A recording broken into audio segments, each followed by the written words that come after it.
Amazon has now taken creative control of the James Bond franchise.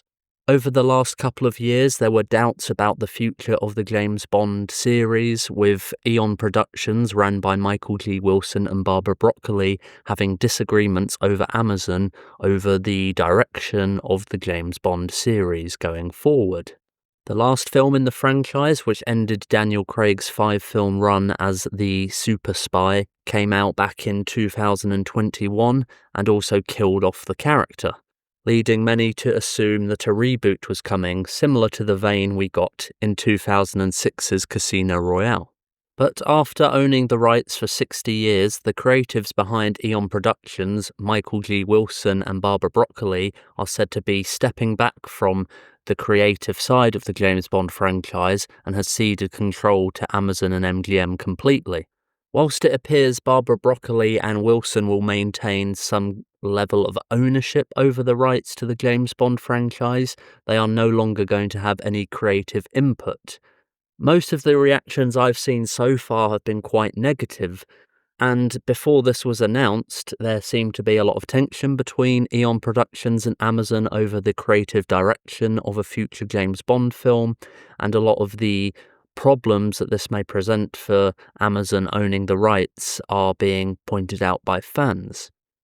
Now, Amazon want to milk this franchise as much as they can, and I can't blame them, because if you've got a very successful intellectual property and you've spent a lot of money on it, then you want to see a return on investment.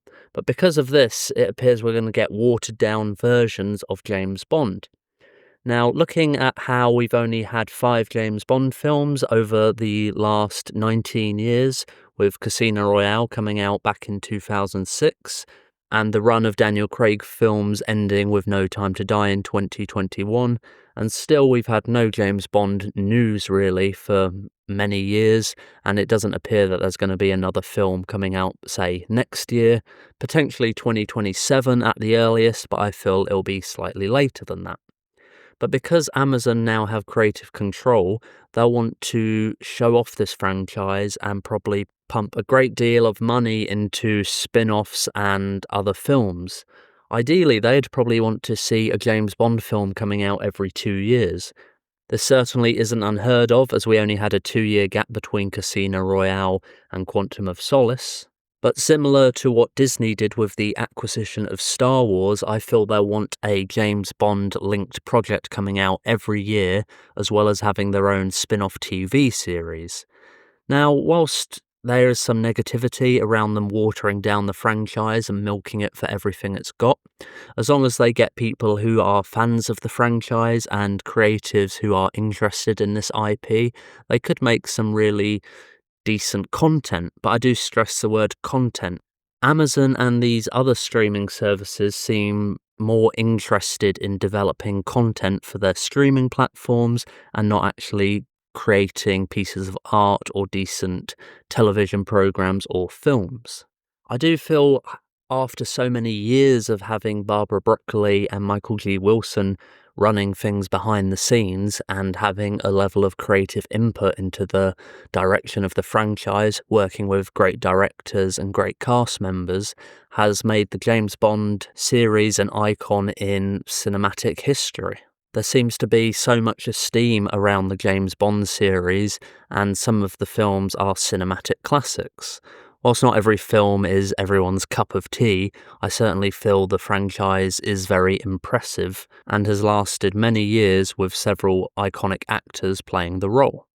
Like I said, I do feel we will get a new James Bond film at 2027 by the earliest, but I reckon it'll be later than that.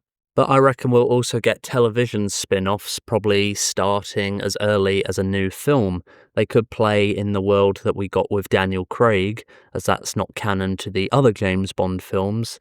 There was talk about Nomi, as played by Lashana Lynch, who appeared in No Time to Die, taking over the franchise, as she is appointed the 007 moniker before Daniel Craig's James Bond returns to the fold, and we could see a spin-off with her and developing a story with the cast that was built in those movies with Daniel Craig, with the likes of Ralph Fiennes as M and Ben Whishaw as Q.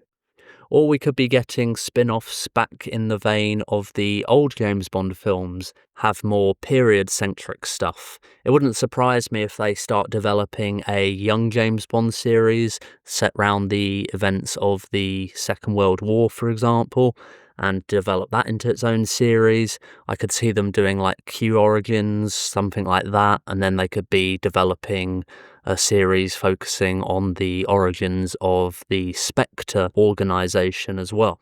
Whether or not these are good ideas, I could see Amazon definitely looking into these and developing these ideas or something similar to that. And as I've said, that is going to water down the franchise and what made it so special. My first James Bond film in the cinema was Die Another Day back in 2002, but having seen Casino Royale back in 2006 and then seeing all the other James Bond films over the years in cinema, it has been special to me, and I've really enjoyed the experiences of going to the cinema and enjoying this cinematic moment. It's more meaningful that there haven't been James Bond films coming out every other year since 2006, and there's only been 5 since that date.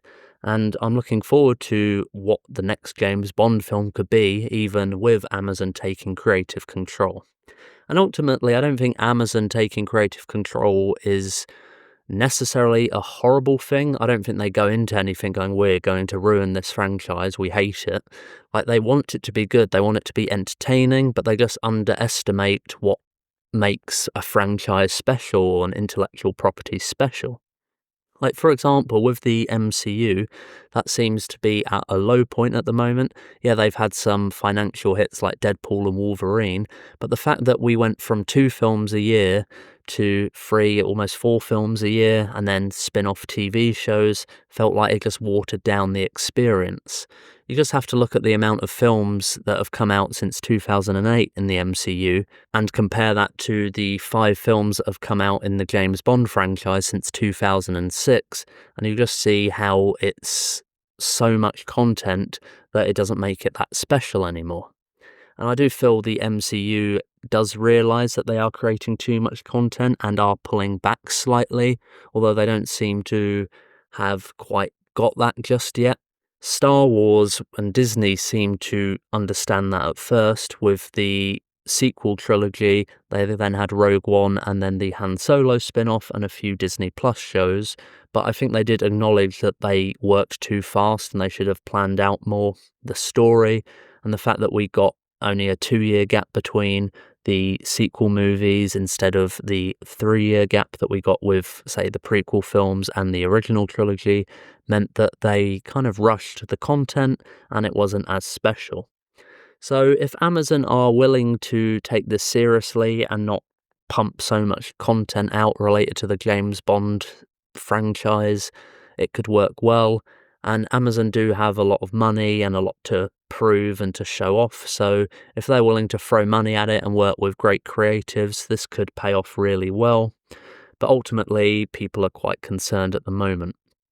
One of the things Jeff Bezos has done on Instagram has asked fans who they'd like to see as the next James Bond, and it looks like Henry Cavill's name has come up the most. Now, I did a video a while back about how Christopher Nolan could be taking over the franchise and Henry Cavill starring in the role and it being a period piece. Whilst that could still happen with Henry Cavill as the star, I feel it's unlikely. They're probably going to go for a younger actor, and they've even stipulated that it's going to be a young male in their early 30s rather than someone who's 41 years old. And if we're not going to get another film till 2027 at the earliest, they're certainly not going to go with Henry Cavill. We've recently just seen Henry Cavill's reading for the part of James Bond back in 2005. He was the second choice after Daniel Craig. Reportedly, he was Martin Campbell's favourite for the role, but it was Barbara Broccoli who preferred Daniel Craig. Now, it's sort of a coincidence that that got leaked at this time and then Henry Cavill is being thrown into the mix again, but I do feel it's unlikely that he'll be cast as James Bond, and I think they'll go with a more unknown actor. I don't necessarily think delivering fan service by casting Henry Cavill as James Bond is going to pay off for Amazon, but we'll have to wait and see.